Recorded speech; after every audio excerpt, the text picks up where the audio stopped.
Hello, I'm Daniel, and welcome to the Emunah Project. We here at the Emunah Project are continuing in our series of videos with respect to inspiration, education, information, guidance, advice to converts and Noahides and to Baalei Tshuva, those returning to Judaism.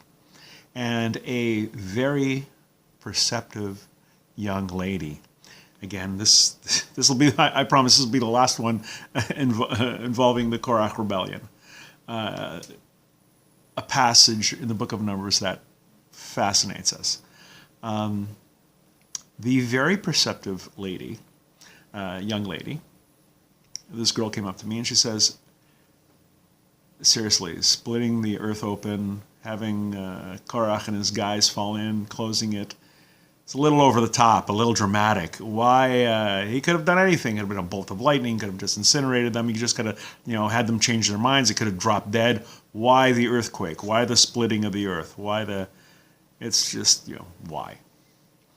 And I was reminded of a story regarding the Ohr Sameach. Two people approached the Ohr Sameach with a dispute involving real estate. One person said, this little piece, it wasn't that much, a little piece of property, tiny, almost like a garden. It's mine. No, it's mine. No, it's mine, I bought it. And of course, neither of them witnesses, neither of them had any documentary proof. They just asserted, it's my property. Ohr Sameach tried to get them to settle. He says, you know what? You have to settle. You have to compromise. You got to do something. You can't. So you don't want to settle. Each one wants to claim victory. Each one wants the other one to surrender. That's not settling. Each party simply would not hear it. They were intractable. They were very stubborn. So the Ohr Sameach hit upon a very interesting solution. He says, I can't resolve this dispute. I can't make a judgment unless I see the property. So they get up, they go out, they head out to the edge of town to see this property. It's not all that big, it's, And so they're standing on the pathway. Ohr Sameach goes out to the middle of the property. You're seeing him bending over, and he's talking to the ground. And the men are looking at each other saying, what's going on? Ohr Sameach's having a conversation with the ground. And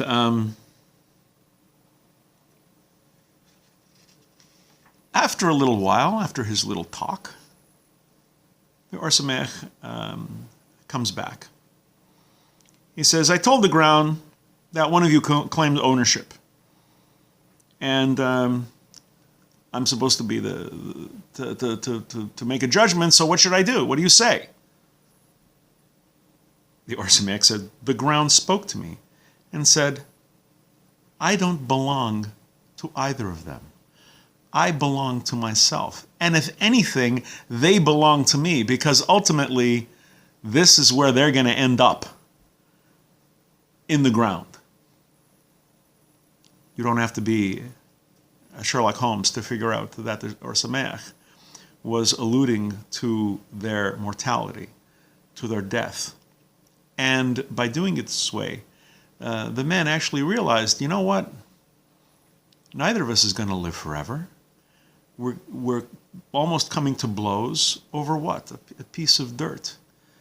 And they managed to settle the matter in a way that was amicable to both.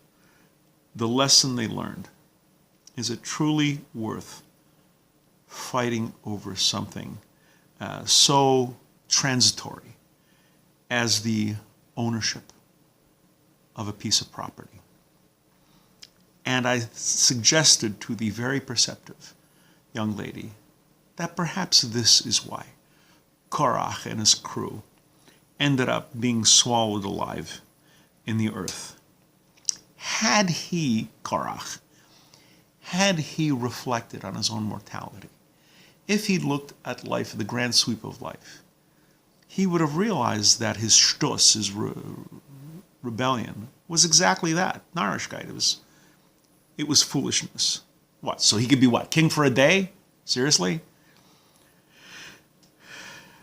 Life consists of more than fleeting kavod, honor. One really doesn't gain a lot by winning a dispute, especially one that was just so doomed to failure as the Korach rebellion. One needs to set his priorities, and one should learn and apply the ethics of a dispute. I'm not saying there should never be a dispute. There should. But when there is, there are rules. And one should go to a bezdin, a court, present your case, the judge makes a ruling, and you abide by that ruling. That's the way a person should govern his life and not be swallowed up by the earth, as eventually we all will be. We're going to be doing more videos along these lines. Please come back, please watch, please learn. And until next time, on behalf of the Emunah Project, I'm Daniel, and thank you too much.